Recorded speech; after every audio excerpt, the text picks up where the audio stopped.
Panginoon, sa oras na ito, idinadalangin ko po sa iyo yung tao na nanonood sa akin ngayon. Lord, hindi ko po siya kilala. Pero kilalang kilala mo siya.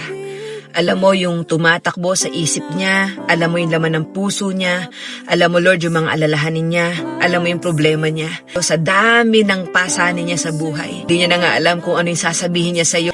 Pero Lord, katulad ng kwento sa Bible, merong isang may sakit at meron siya mga kaibigan na lumapit, na binutas nila yung bubong ng isang bahay kung saan nandoon ka at ibinaba nila.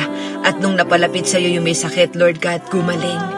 At sa oras na to, Panginoon, bilang isang kaibigan, bilang isang ako, Panginoon, hindi ko siya kilala. Hindi ko alam yung buhay niya, hindi ko nga alam yung pangalan niya, Panginoon. Pero dumudulog po ako para sa kanya. Nakatagpuin mo ang lahat ng kanyang pangailangan. Kung nawawala na siya ng pag-asa, Lord,